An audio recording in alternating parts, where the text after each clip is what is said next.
Donnie and Dolly, the team is supported by ableauctions.ca. Closing your business? We can help.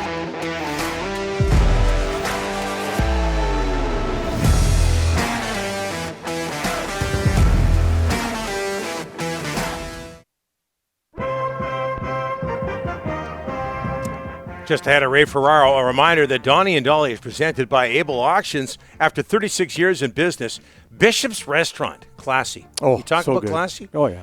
Is closing and is instructed able to sell everything to the highest bidder. A 1920 sterling silver duck press, top quality commercial kitchen equipment, imported cast iron frying pans, all the high-end silverware, glasswares, and more, all sold to the highest bidder Saturday. For info on the Bishop's Restaurant closure auction or to get your business assets sold at auction, go to ableauctions.ca, ableauctions.ca. As we bring in from TSN and ESPN, Ray Ferraro. Ray, how are you? I'm good. I'm doing well. I'm just actually at the airport going to Los Angeles, have Colorado and LA tomorrow, so kind of looking forward to it. Two teams been playing really great. Kings lost a couple, but, man, Colorado's been super fun to watch on TV, so I'm looking forward to seeing them. Do we give Cale Makar the Norris now, Ray? Well, that's only because you didn't give it to him yesterday, but you know, I don't know if you guys had a chance to watch Tampa last night. So they have to play with 4 defensemen because of injuries and salary cap junk. So Hedman rolls out a 32.5-minute night with 2 goals. I mean, like the guy. So I'll be honest with you. If I do have a vote, and when it comes down to the end of the year, if these 2 guys continue to play in the form that they are, what if Hedman has 70 points and he's playing 27 minutes a night? And then Makar will have 25 goals. Like, it's ridiculous there's 2 different players, but man, they're both something to watch.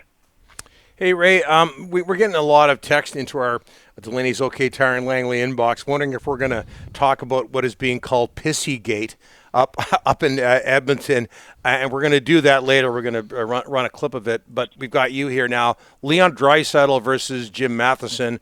Are you on anybody's side here? No, I think Matty could have asked a better question, and I think Leon could have answered in a better way. Look, I did lots of interviews. I've given lots of interviews. I can't tell you how many times, guys, I've asked a question, and as I'm fumbling and kicking the question all over the place, I'm looking at the guy, and I can see in his eyes, he's like, just get to the point here. And, like I can see it because I remember being the player. And so you get it out, the guy starts answering, and the first thought in your head was, wow, that was a terrible question. Like, just awful.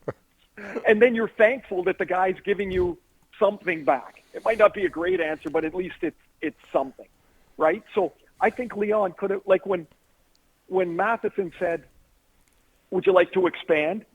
He could have gone in 100 different ways other than, no, you have all the answers.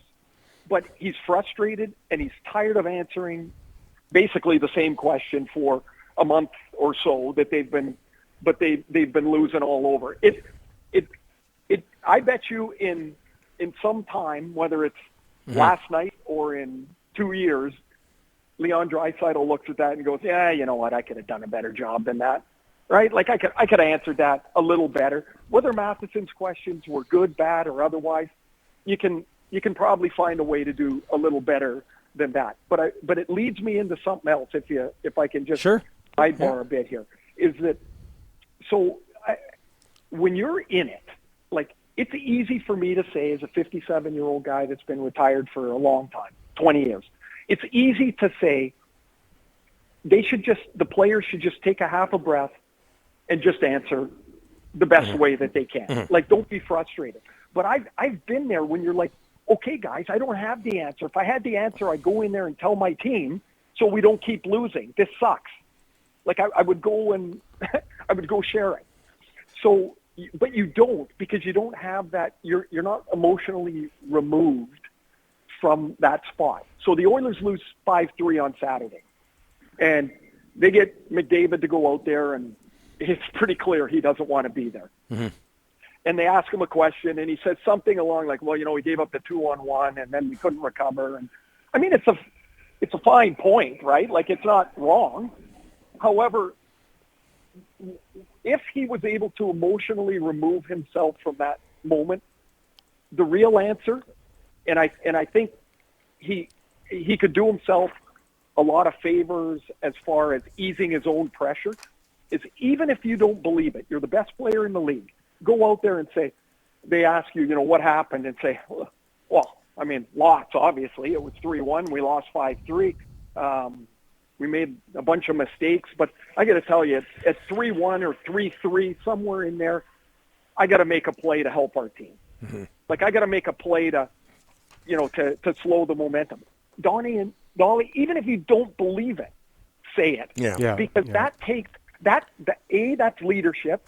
Mm-hmm. B, it takes all the pressure off everybody else because the other guys can't say that. They're not good enough to say that.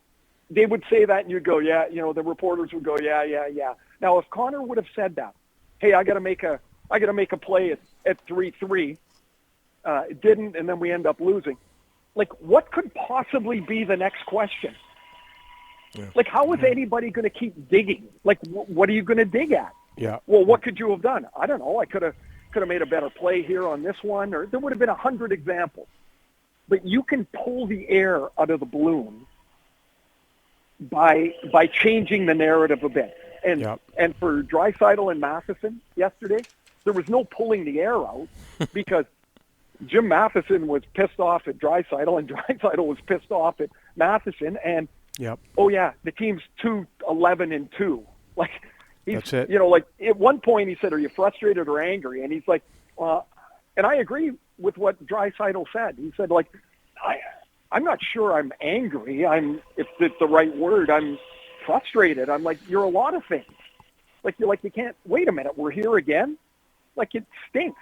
Yeah. Ray, Canucks 2-3 on the road trip. Ended it very nicely with good wins in Washington, Nashville. Your thoughts? Well, I mean, that had the potential to go sideways in a hurry, right? Yeah. I mean, at 0-3 and you're going into Washington. And for me, it's hard to look past Pettersson as the main bright spot of the trip.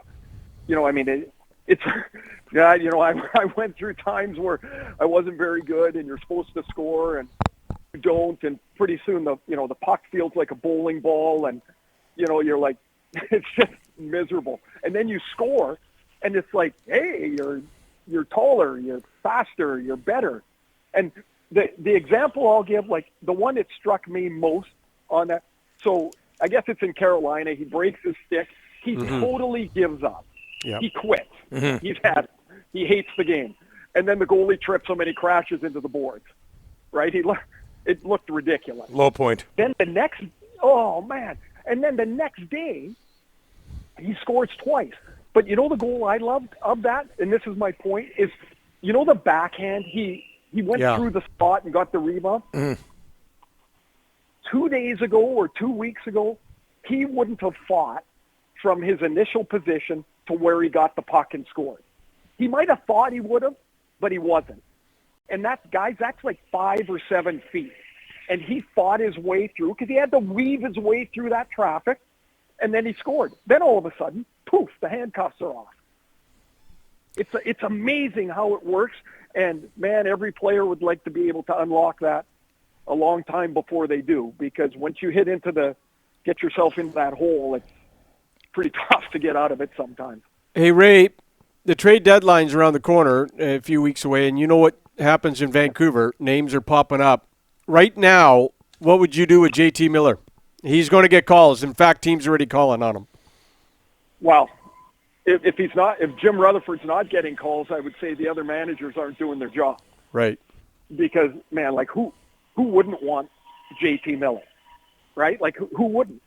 So you have to determine, if you keep Miller, what does that do to your team over the next 2 or 3 years?